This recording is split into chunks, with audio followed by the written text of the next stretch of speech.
student, how are you? Okay.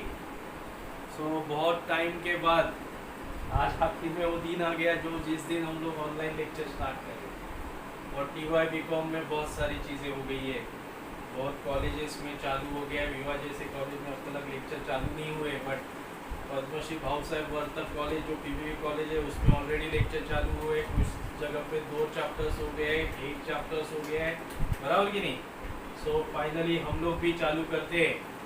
बहुत सारे बच्चे अपने इस पे डिपेंड है, तो आज से हम लोग लेक्चर स्टार्ट करते हैं।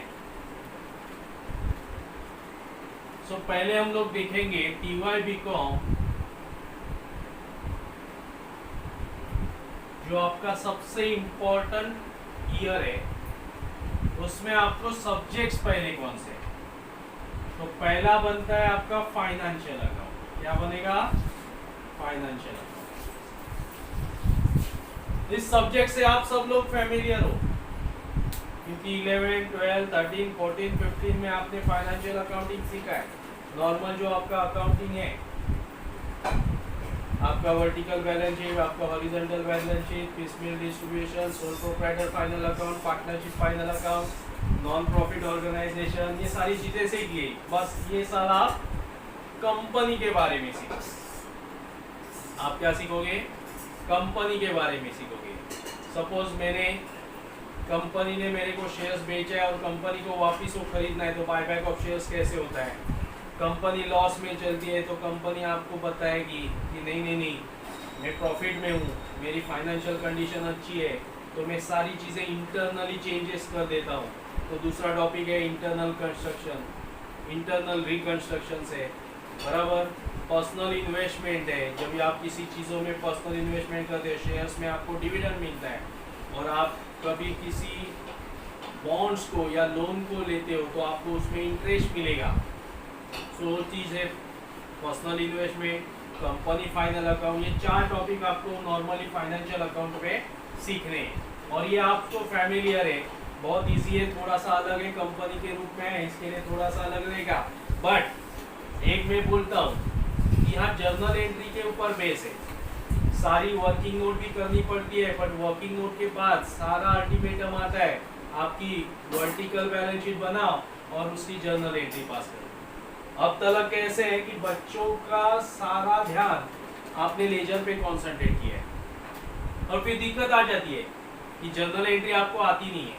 बट ये साल आपका पहला फोकस होना चाहिए, आपकी जर्नल एंट्री क्लियर होनी चाहिए, और ये जर्नल एंट्री आपकी क्लियर होगी तो आपका फाइनेंशियल अकाउंटिंग यू सॉल्व कर सकते हो। दूसरा सब्जेक्ट है आपका कॉस्टिंग। देखो अभी हर बार सब जन कंपनी में ही नहीं काम करेंगे, कभी कभी कोई लोग मैन्युफैक्चरिंग यूनिट में भी काम करेंगे, कोई लोग फैक्ट्री में काम करेंगे, कोई प्रोडक्शन हाउस में काम करेंगे। सो वहाँ पता होना चाहिए कि अरे मेरा ये प्रोडक्ट है, बट ये प्रोडक्ट बनाने के लिए मेरे को कितना कॉस्ट लगेगा, उसमें कौन से कंपोनेंट्स आएंगे। सो ये सारी हम लोग को ये कॉस्टिंग सब्जेक्ट्स में सीखना है। ये कॉस्टिंग आपको बताएगा कि मेरे को एक प्रोडक्ट बनाना है तो उसमें मटेरियल की कितनी कॉस्ट हुई, लेबर का खर्चा कितना हुआ, अदर एक्सपेंसेस कितने हुए, फैक्ट्री में प्रोडक्शन बनाया तो फैक्ट्री का खर्चा कितना हुआ, मेरा ऑफिस है तो ऑफिस में मैंने जो स्टाफ रखा है, रेंट है ऑफिस का, ऑडिट फीस है, ये सारे ऑफिस के खर्चे कितने हुए। फिर मैं ये प्रोडक्ट बेचने जाता हूँ तो मेरे को पैकिंग चार्जेस, डिस्ट्रीब्यूशन चार्जेस, कोई मेरे पास डिलीवरी वैन हो गया उसका डेप्रिसिएशन का खर्चा, कोई मेरे पास ब्रांड एम्बेसडर होगा तो कैटलॉग प्राइसिंग हुई, मटेरियल स्टोर करना है तो वेयरहाउसिंग एक्सपेंस हुए, ये सारे खर्चे सेलिंग डिस्ट्रीब्यूशन में आएंगे, बराबर।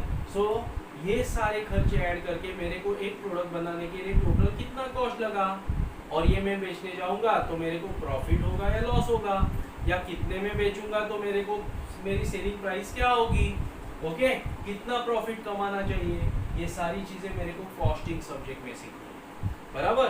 तो इसमें आपको देखना है पहले कॉस्टिंग बहुत ही इजी है, फॉर्मेट बेस है, आपके सामने सारी डिटेलिंग होगी, बस आपको फॉर्मेट में पुटअप करना है वैल्यू, बहुत इजी है, और स्कोरिंग मार्क्स है। कॉस्टिंग पहला टॉपिक हो गया। दूसरा है मटेरियल।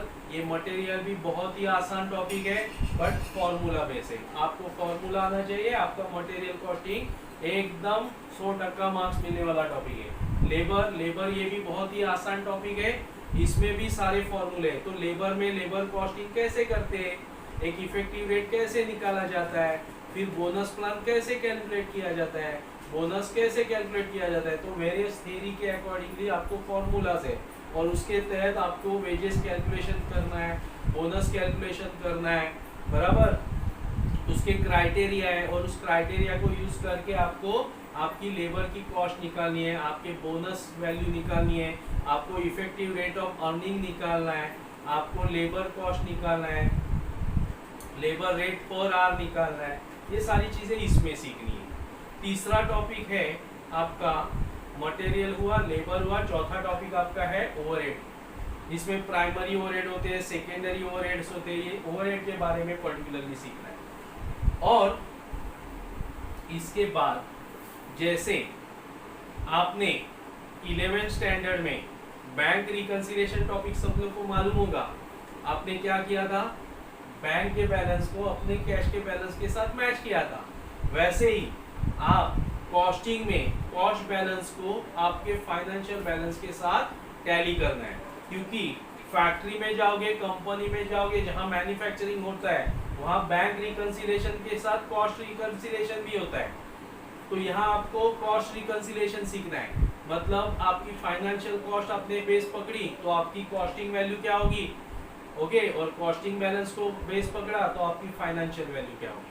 और इतने सारी टॉपिक आपको किसमें सीखनी है, कॉस्टिंग सब्जेक्ट में। कॉस्टिंग सब्जेक्ट के बाद तीसरा टॉपिक आता है टैक्सेशन। बहुत ही इंटरेस्टिंग है, इजी टॉपिक है बट रूल याद रखना है। टैक्सेशन में आपको ये साल में 5th सेम में डायरेक्ट टैक्स, 6th सेम में इनडायरेक्ट टैक्स सीखना है। What is the meaning of direct tax. Suppose मैं सैलरी पर्सन हूँ, मैं कॉलेज में काम करता हूँ या किसी कंपनी में काम करता हूँ और वो एम्प्लॉयर मेरे को उस बजे 1 महीने का सैलरी पे करता है। तो ऐसे मैं सैलरी मैन करता हूँ तो मेरे को उस सैलरी के ऊपर, मेरे सैलरी इनकम के ऊपर मेरे को टैक्स पे करना है। तो मेरे को यहाँ 5 हेड देखने हैं। सपोज एक पर्सन सैलरी पे काम करता रहेगा तो उसके ऊपर सैलरी इनकम के ऊपर उसको गवर्नमेंट को टैक्स देना है। अभी ये इसमें कोई बीच का आदमी नहीं होता, ये मैं डायरेक्टली मेरे इनकम जो होता है वो सीए के पास जाता हूँ, मेरी सारी डिटेल देता हूँ, सीए मेरे को बोल के मेरे को बताता है इतना सर आपको टैक्स पे करना है। That is your directly paid to the government, that is called as your direct taxation salary. Suppose मेरे पास 4 प्रॉपर्टी है, कितनी प्रॉपर्टी है, 4 प्रॉपर्टी है। अब 4 प्रॉपर्टी है, उसमें मैं एक घर पे रहूंगा, सारे घर पे रह सकता हूँ क्या, नहीं। तो फिर मैं क्या करूंगा, बाकी 3 घरों को भाड़े पे दूंगा, बराबर ना, उसको बोलूंगा let out. Let out means rent पे देना है। सो ऐसे तरीके पे उस हाउस प्रॉपर्टी के ऊपर मेरे को खुद को टैक्स पे करना है, that is income from house property. अभी मैं आपका सर हूँ और मेरे खुद के क्लासेस है, बराबर। So it is my profession, I am a lecturer. So आपका कोई बिजनेस होगा, सपोज मेरा ऐसे समझो कि मेरा एक स्टेशनरी का जेरोक्स का बिजनेस है या किसी कंपनी मार्कर बनाने का बिजनेस है, तो दिस इज माय बिजनेस। अभी ये मैं बिजनेस करता हूँ तो सरकार को, गवर्नमेंट को मेरे को उसके ऊपर टैक्स पे करना है। सपोज मैं लॉयर हूँ, मैं चार्टर्ड अकाउंटेंट हूँ, बराबर, मैं लेक्चरर हूँ, तो ये मेरा प्रोफेशन हुआ। और इस प्रोफेशन के ऊपर मैं जो कमाई कमाऊंगा साल भर में, उसमें मेरे को गवर्नमेंट को डायरेक्टली पे करना है। That is my income from business और प्रोफेशन, बराबर। अभी मेरे पास गोल्ड है, मेरे पास सिल्वर है, बराबर, और मेरे पास कुछ प्रॉपर्टी खरीदी हुई है, बराबर। अभी ये मेरी क्या हुई, कैपिटल प्रॉपर्टी। मैं एक ही बार करूँगा, हर बार करूँगा क्या, नहीं, एक बार खरीदूंगा। सो इस प्रॉपर्टी के ऊपर मेरे को गेन हुआ या लॉस हुआ, इसके लिए मेरे पास इनकम फ्रॉम कैपिटल गेन करके टॉपिक है, जिसमें मैं इस प्रॉपर्टी मैंने भले वो 2001 साल में, 2005 साल में, 2017 साल में खरीदा रहेगा, बट अभी मैं बेचने जाऊंगा तो उसकी खरीदी वैल्यू क्या होगी, परचेस वैल्यू क्या होगी, वो मेरे को निकालना है। उसके लिए मेरे पास इंडेक्स कॉस्ट रहेगा कि भले मैंने 91 में लिया था या सॉरी मैंने 2005 में लिया था और मैंने 2001 के पहले लिया रहेगा, तो मेरे को क्या रूल अप्लाई करना है, ये सारी चीजें मेरे को इनकम फ्रॉम कैपिटल गेन से सीखना। और लास्ट वाला है इनकम फ्रॉम अदर सोर्सेज, जिसका कोई नहीं, क्या मैंने बोला, जिसका कोई नहीं माय बाप, उसका होता है इनकम फ्रॉम अदर सोर्सेज। मतलब जिसका सैलरी इनकम भी नहीं है, जिसका हाउस प्रॉपर्टी इनकम भी नहीं है, जिसका इनकम फ्रॉम बिजनेस प्रोफेशन भी नहीं है, ना जिसका इनकम फ्रॉम कैपिटल गेन है, बट जो पैसा है वो उसने बैंक में फिक्स डिपॉजिट में रखा, उसको इंटरेस्ट मिला, या अदर चीजों में रखा, winning from lottery, winning from horse races, ये सारी चीजें क्या है, मेरा मेन बिजनेस है क्या, नहीं, बट मेरे को उस जगह से पैसा मिल रहा है। तो वैसे इनकम पे ऊपर भी गवर्नमेंट बोलती है कि ऐसा आपका रहेगा ना, तो उसके ऊपर भी हम लोग को क्या करने का, पैसा पे करने का, टैक्स पे करने का। Okay, so that is my 5 head, income from salary, house property, business profession, capital gain and other sources. ये पहले मुझे इंडिविजुअली सीखना है, क्योंकि जब भी मेरे को इंडिविजुअल हेड समझ में आएगा तभी मैं उसका टोटल इनकम निकालूंगा। अभी सर ये टोटल इनकम होता क्या है? टोटल इनकम का मतलब आपके पास जो भी कुछ रहेगा ना, उसके ऊपर आपको कितना टैक्स पे करेगा। सपोज मेरा बिजनेस है और मेरे पास 2 घर है, बराबर, क्लियर। सो मैं इनकम फ्रॉम हाउस प्रॉपर्टी और इनकम फ्रॉम बिजनेस प्रोफेशन के ऊपर जितना वैल्यू आएगा उसके ऊपर मैं टैक्स करूंगा। बट गवर्नमेंट क्या बोलती है, ठीक है आप टैक्स करते हो, तो आप क्या बोलोगे, अरे मैं पूरे साल मेहनत करूंगा और मैं सब सारा चीज गवर्नमेंट को दूंगा। तो गवर्नमेंट बोलती है ऐसा नहीं, जो है सही वो आप गवर्नमेंट को पे करो, बट आपने पूरे साल इतनी मेहनत की और आपने कहा तो सेविंग किया है, तो कुछ सेविंग के ऊपर हम लोग आपको कंसेशन भी देंगे। तो उसके लिए हम लोग को कुछ 80 सेक्शंस देखते हैं, 80C, 80CCC, 80TA, 80D, 80TTA, बराबर, 80E मतलब हायर एजुकेशन का रहेगा, LIC पॉलिसी आपने निकाला है, ये सारी चीज़ें रहेगी, तो आपको मालूम होना चाहिए।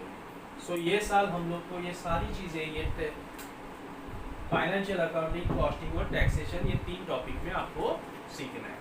आपको पता चला कि ये बार TY/BCom में कौन से अकाउंटिंग है। सो आपके पास ये 3 अकाउंटिंग है, ओके, जिसके बारे में आपको सीखना है। तो ये कैसे हुआ, financial accounting 100 marks, costing 100 marks, taxation 100 marks. इसके बावजूद आपके पास इकोनॉमिक्स होगा जो आपने 11 से देखा है, 100 मार्क्स, कॉमर्स 100 मार्क्स, और आपका IT 100 मार्क्स। इसमें एक है IT बहुत इजी है, आप कॉलेज में भी जाओगे और कॉलेज का सारा प्रैक्टिकल अटेंड करना है, ये सारी चीज किया तो आपको पता चलेगा, और वहां से ही जो पास्ट ईयर के क्वेश्चन है उसमें से आते हैं। ओके, सो ऐसे करके आपको 600 का आपका पेपर पैटर्न रहेगा। आपको पता चला financial accounting, costing accounting, taxation कितने अकाउंट है। सो ये मैं बताऊंगा कि ये साल आपको बहुत सारी अपॉर्चुनिटी है कि जहां आप अच्छा सा स्कोर कर सकते हो। क्यों? क्योंकि आपके पास 3 अकाउंटिंग है, जिसमें आपको 90, 95 आउट ऑफ 100 भी मिल सकता है, बट इसके ज़रूरी है कि आपको ये कंटिन्यू प्रैक्टिस करना पड़ेगा। आपको 100 आउट ऑफ 100 निकालना है या 90 प्लस जाना है, तो आपको इस 3 के ऊपर बहुत कंसंट्रेशन करना पड़ेगा। बहुत जन को 100 आउट ऑफ 100 भी मिलता है, बट आपके कंसेप्ट क्लियर करने हैं और ज़्यादा फोकस बच्चा इसके ऊपर ही करता है। और 2 थ्योरी है, आपके ये 4 सब्जेक्ट्स में आपको बहुत अच्छा मार्क मिलेगा। अब तक अपने क्लास का हाईएस्ट IT 95 है आउट ऑफ 100, कॉस्टिंग 90 प्लस है, फाइनेंशियल अकाउंटिंग 90 प्लस है, टैक्सेशन 88 है। ओके, इसका मतलब यहाँ हम लोग अच्छे से कर सकते हैं, और आप तो बहुत स्कॉलर बच्चे हो, तो ये साल अपना रिजल्ट अच्छा लगेगा, नो डाउट। आपको 2 चीज़ें जिसमें कॉमर्स आपको इजी गिरेगा, आपको ज़्यादा कंसंट्रेशन बस इको के ऊपर करना है। इसके लिए आप ये बार बहुत अच्छा स्कोर कर सकते हो, बट आपको डेली का प्रैक्टिस करना है। बराबर। जितने में सम सिखाता हूँ उसको वापस तुरंत घर पे जाके सॉल्व करना है। ओके, हो गया। दूसरी बुक्स ले लो, एनापुरे, चौधरी चोपड़े। एनापुरे से देखते हो, चौधरी चोपड़े में वैरायटी चेक करो, उसमें से सम सॉल्व करो, कंसेप्ट अपना लो। क्योंकि कैसे होता है, बहुत बार चौधरी चोपड़े की बुक में ऐसे होता है कि ये प्रॉब्लम में एक है, दूसरे प्रॉब्लम में दूसरा है, बच्चा कंफ्यूज होता है, अरे ये ऐसे सॉल्व किया तो ये ऐसा क्यों। इसके लिए कंसेप्ट के ऊपर ध्यान दो बच्चों। और ये बार ये 3 आपका स्कोरिंग है। आप बहुत शांति से, दिमाग से, शांत दिमाग से ये करोगे ना प्रैक्टिस, तो अपने बार ये बार कॉस्टिंग, टैक्सेशन और फाइनेंशियल अकाउंट में बहुत अच्छा मार्क आएगा। ओके, सो पहला मैंने इंट्रोडक्शन आज को आपको दे दिया है। टीवाई बीकॉम में financial account, costing, taxation, economics, commerce और आईटी, ये 6 सब्जेक्ट्स हैं। हर सब्जेक्ट को 100 मार्क्स है। और इसमें मैंने आपको पहले ही बोला है कि इसमें आपके पास गोल्डन अपॉर्चुनिटी है कि आपके पास 3 अकाउंट है जिसमें आप स्कोर कर सकते हो। ओके, सो हम लोग ट्राई करेंगे कि ज़्यादा से ज़्यादा अच्छा कोशिश करेंगे कि प्रैक्टिस समझ के लिए प्रैक्टिस करें और अच्छा स्कोर करें। ओके, और हम लोग नेक्स्ट लेक्चर से कॉस्टिंग के बारे में पढ़ाई करना स्टार्ट करेंगे। नेक्स्ट लेक्चर में हम लोग देखेंगे कॉस्टिंग क्या होती है। ओके, कॉस्ट क्या है, कॉस्ट में कौन सी टाइप की कॉस्ट है, किस किस कॉस्ट को क्या बोलते हैं, वो कैसे कैलकुलेट किया जाता है, ये सारी चीज़ें मैं सेकेंड लेक्चर में आपको बताऊंगा। Okay, thank you.